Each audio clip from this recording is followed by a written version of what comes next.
Muhterem sallallahu teala aleyhi ve sellem Efendimiz Hazretlerinin aziz pak münevver mutahhar ruh şeriflerine salavat-ı şerife getirenlerin ahir ve akıbetleri hayrola.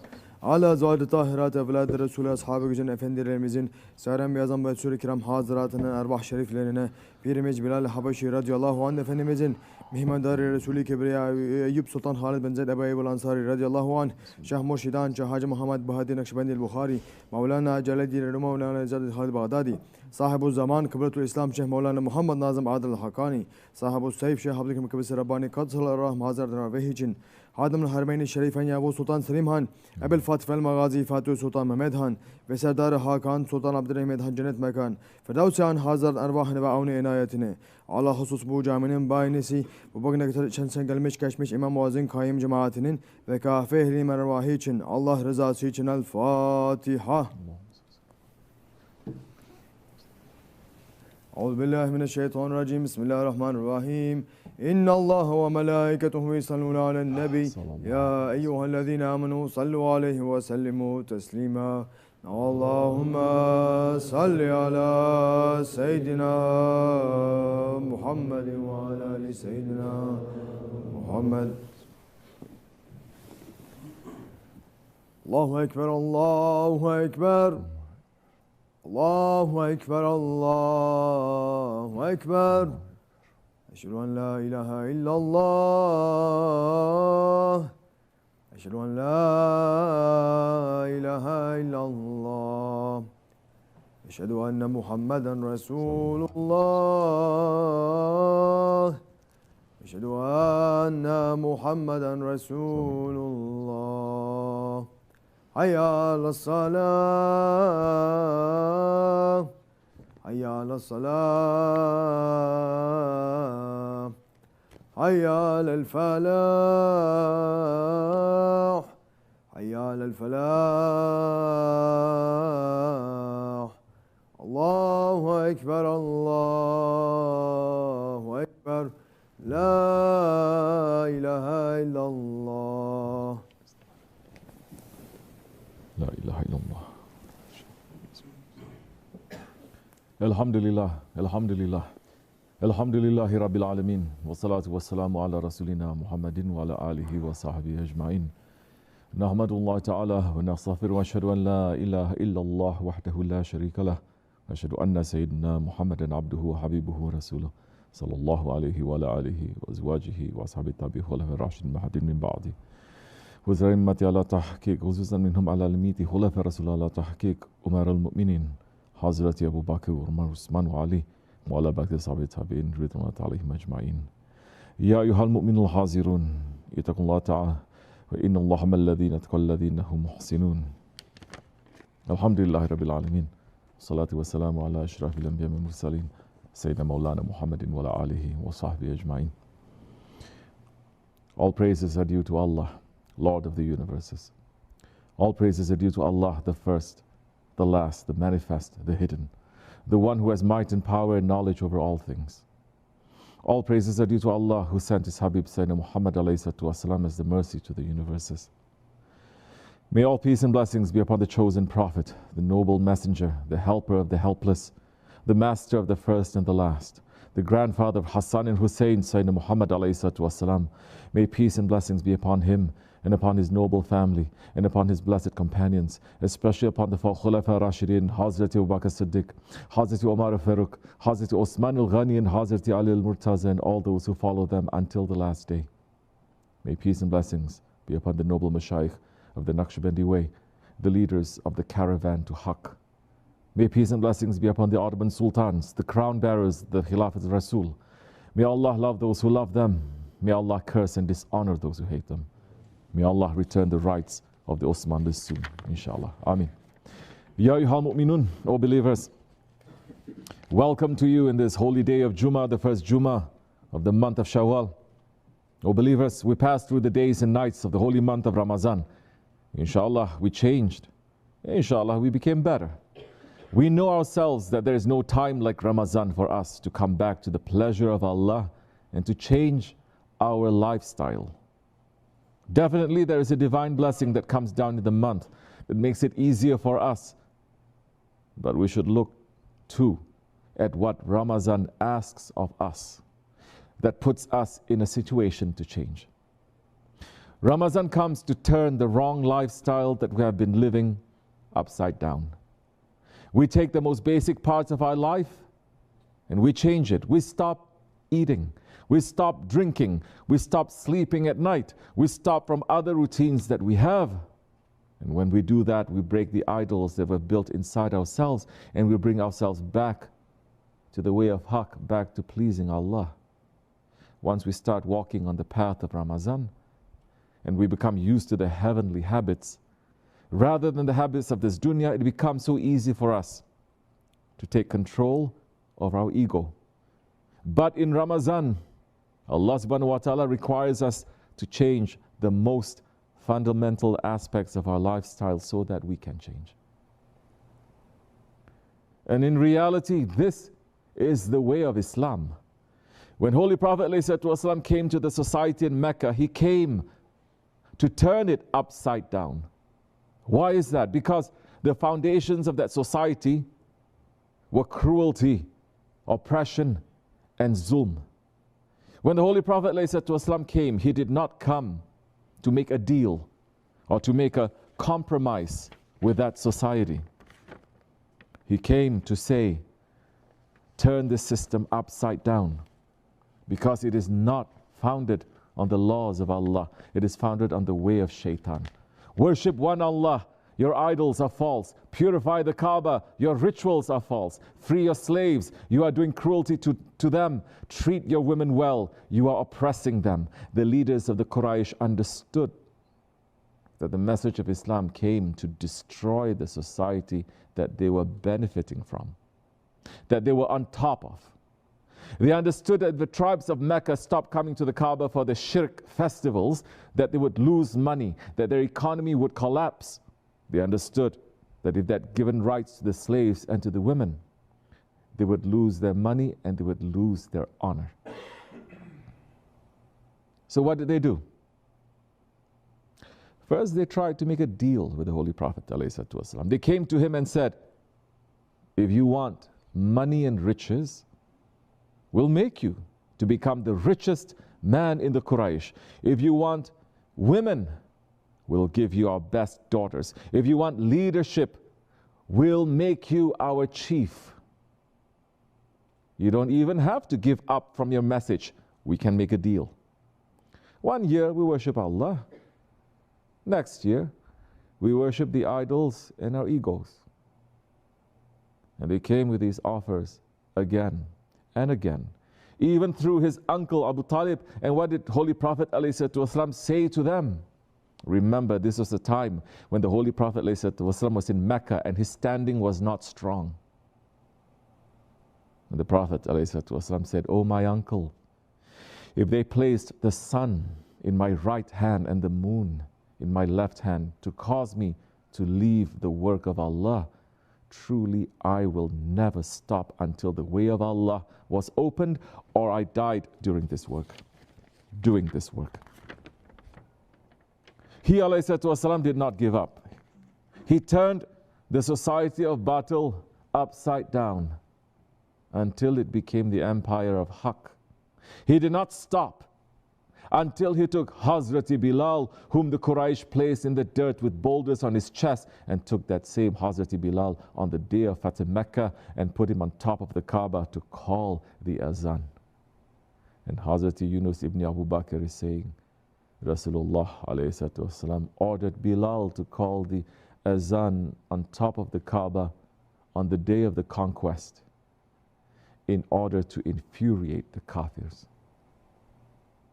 Holy Prophet ﷺ did not stop his mission until he stopped them from doing cruelty to their women, to their little girls. Allah subhanahu wa ta'ala is saying in the Holy Quran, Bismillahir Rahmanir Rahim. And when the girl child that was buried alive is asked for what sin she was killed. Sadaqallah al-Azim. They were taking their baby girls and burying them alive, killing them. There is a story in Sunan Darimi that Holy Prophet ﷺ told one of the Sahabis to tell his history of what he did in the time of Jahiliyyah. And Shaykh Effendi would tell us this riwayat often.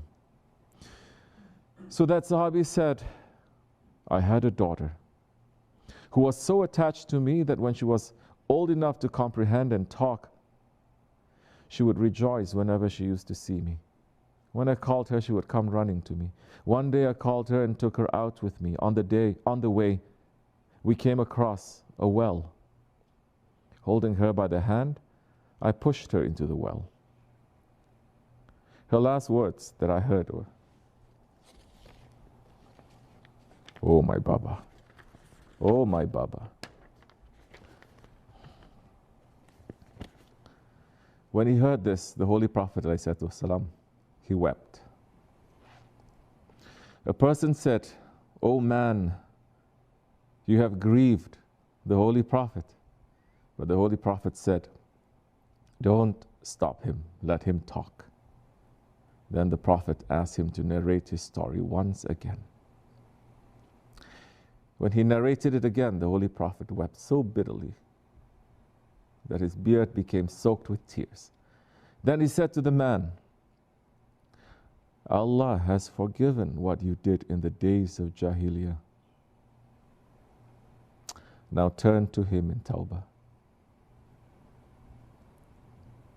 Yes, Holy Prophet ﷺ came to turn upside down that kind of a society. Alhamdulillah, that Holy Prophet ﷺ destroyed the civilization of Jahiliyyah and brought forth the empire of Islam, which protected the rights of all, destroyed zulm and brought people to live under the laws of Allah. But where are we now? We are in the second Jahiliyyah, worse than the first Jahiliyyah. We are again in a society where the primary concern of the people is their economy, where any threat to the economic system is treated with hostility and aggression.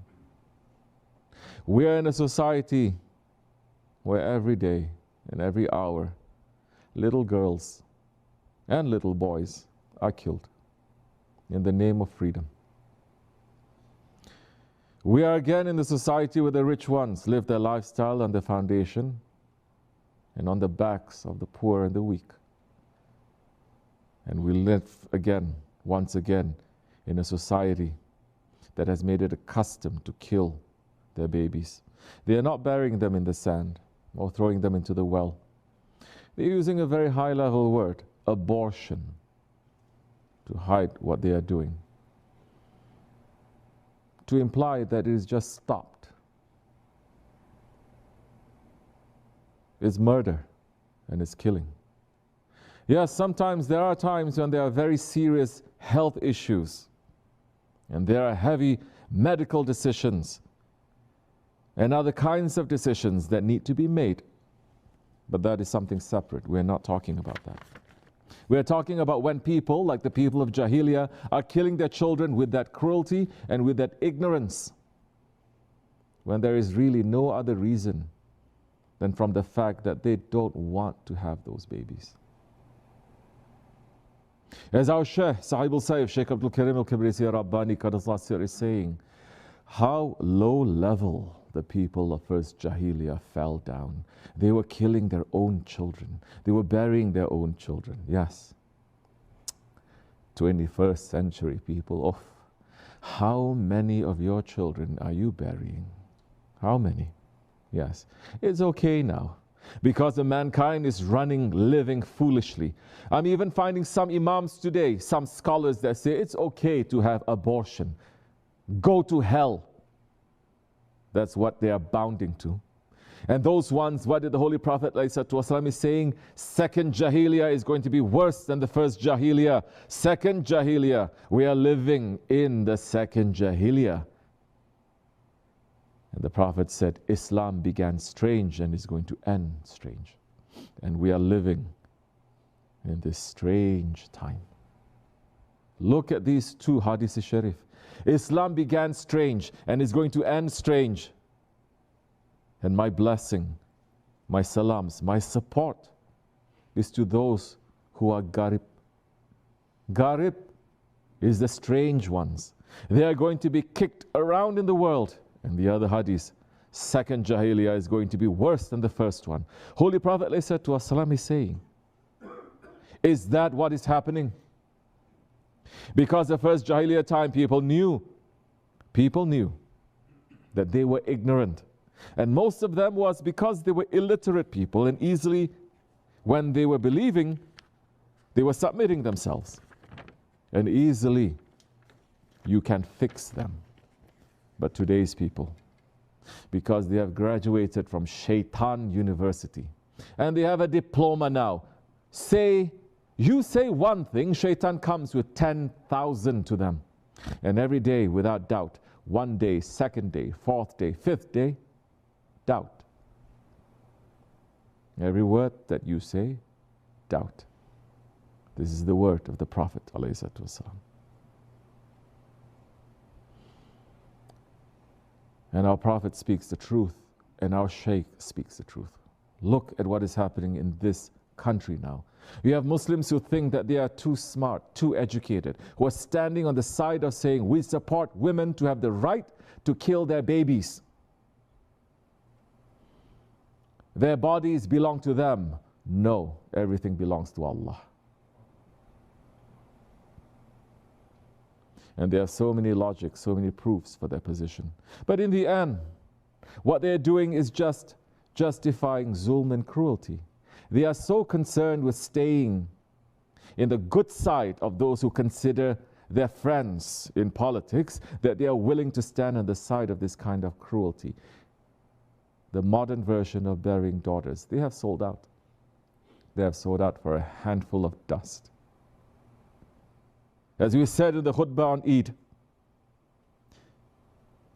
when people are invested in the system, when they benefit from it, when they have hope in the system, when they start believing in it, they don't want to see it turned upside down.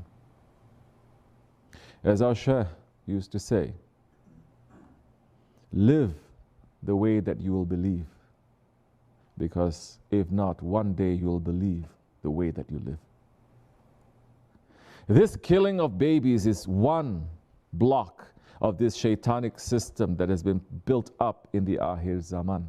And believe me, there is a big block that will pull the anger of Allah, and it will pull the curses of the angels, that it will pull all the support of the shaitans.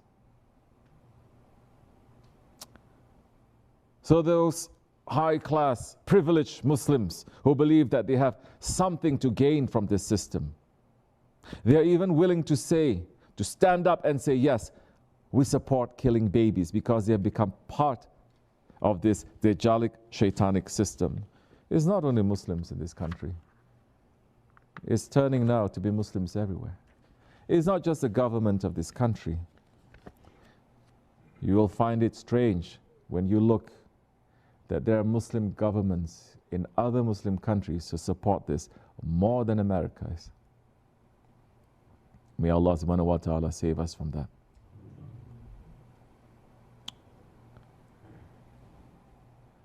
We have to save ourselves and our children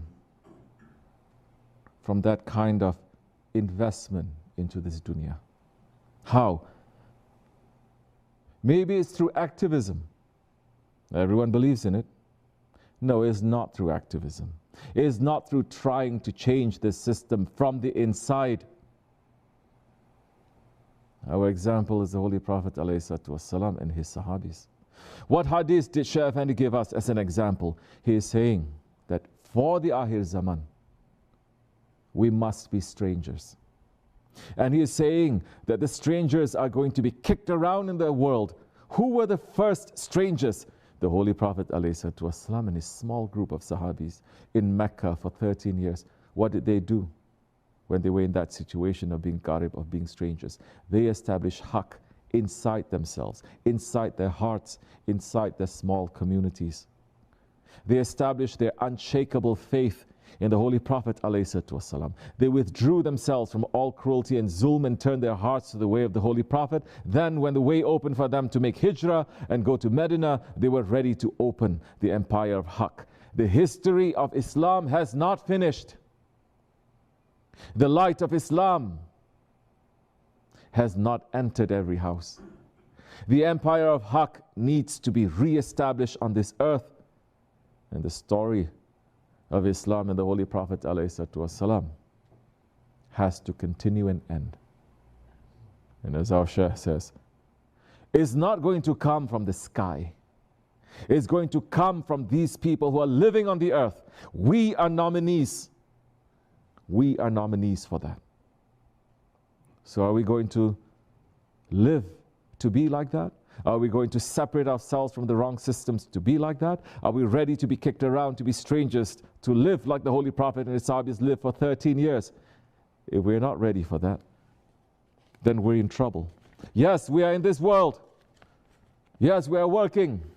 Yes, our children are going to school. There is no escape from the institutions and the systems of this world. But you can make hijrah. You can find a place, you can find a spot, you can find a group, or at the very least you can find your own heart to come back to and to say, Ya Rabbi, my hands are tied. I do not love this system. I'm not investing in the system. I'm doing this because there's no other choice. But be witness that I'm not part of this and I'm not investing. At that time, we may be in safety. But our Shaykh is saying, for all of that, you need a guide. Hold on tightly to that guide. Don't let it go because Dajjal is about time. It's about time now that he is coming out. Mahdi alayhi salam is coming out right after Dajjal is coming out. That is the test going to be for everyone. Test will be for those who is not shaking now. That is the time they may shake too. The world is going to continue a little bit like this more. You're going to see extraordinary power coming out from the hands of Dajjal. Watch what you are doing, which side you are holding on tightly, just like people coming during the time of the Prophet ﷺ. The Prophet came and he was the prophet of the prophets. He was Rahmatan lil Alameen. When he declared the Shahadat, then all those who were loving him before, they turned around and started throwing stones to him. They started calling him a liar, Hasha. Those who were sincere with themselves, they turn around and they start thinking. They say, Muhammad ﷺ never lied to us.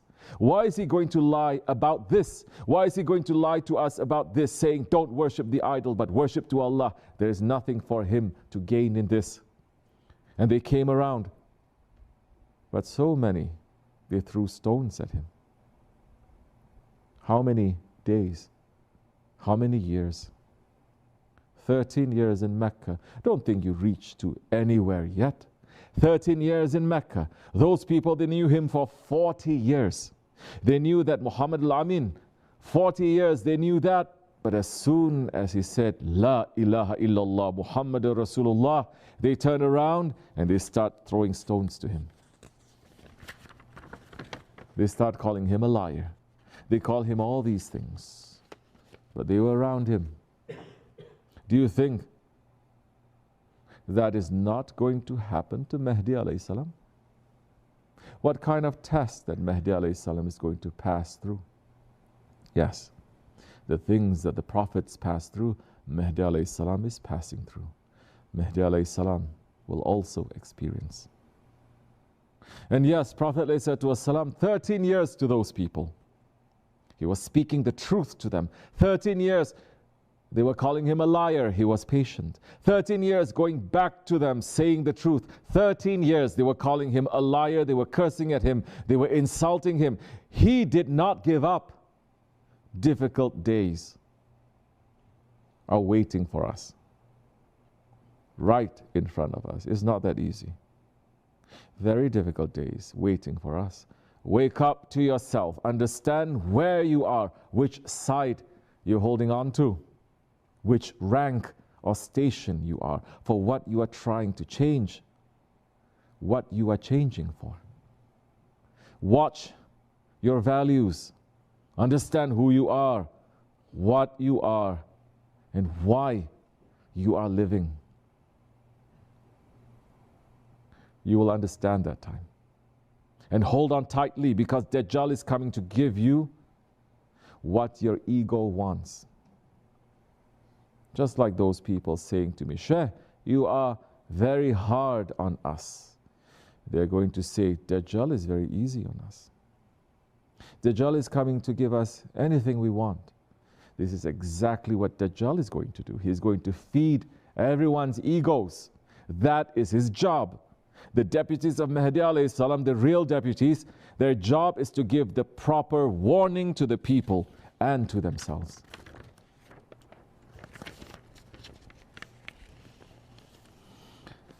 Sahib al-Saif speaks the truth. And this is a test. May Allah make us to be with Mahdi alayhi salam. Alhamdulillah, we're experiencing some of what Holy Prophet alayhi salam experienced. Some that loved us for many, many years. Some that they would kiss our hands and our feet as they did Shaykh Effendi. Some who are indebted every single day, understanding what openings came to them. They are now cursing us, slandering us, lying about us, preparing to bring us down, as they did try when Sahib al-Saif was still in this world, as they had tried to do that to the Holy Prophet ﷺ for 1300 years, 1400 years. They did not get what their ego wants here. So they went to Dajjal, who fulfilled the wishes of their egos. So now Dajjal will use them to do his work and throw stones to us. Alhamdulillah, for every stone they throw at us, every lie they tell about us, and every slander they make about us, it is a sign that we are on the way of the Holy Prophet ﷺ, and we are sharing with Mahdi ﷺ what he was going through, what the Prophet and his Sahabis were going through. Alhamdulillah. Be careful. It is not what you wear. It is not how much you fast. It is not even how much you think you serve. But it is, at the end, which side you are on that will determine whether you are on the right side or the wrong side. And if you are blinded by your ego, you may look and dress the part of the one who is following the way. But if you're following your ego, you'll find yourselves throwing stones at Haqq and being with Dajjal. May Allah subhanahu wa ta'ala save us. May He make us strong. These are heavy days, and more tests are going to come to us. More slanders and more words are going to be thrown at us. And the winds are blowing very strong. As Shaykh Effendi used to say, the winds are knocking us. Make your roots strong. Remember the Holy Prophet and his Sahabis and the 13 years of Mecca. Build your faith. Build your love. Build your strength. We are here to do the work of Allah and His Prophet and to continue the mission of our Shaykh. We are here to make Haqq to rise and to make batil to fall. We are here to be ghulams to our Prophet. We are here to be murids to our Shaykh. We are here to be with Mahdi alayhi salam. We are weak, but with our Allah we are strong. Ya Rabbi, keep your hand on us. Don't let us separate and enter the darkness of Jahiliyyah and Dajjal. Raise the station of our Shaykh and raise the station of our grand Shaykh.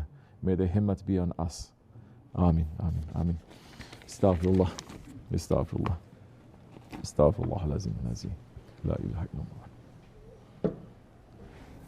La ilaha illallah wahdahu la sharika lahu lahul mulku wa lahul hamdu. Shaykh Qadir, la ilaha illallah wahdahu la sharika lahu.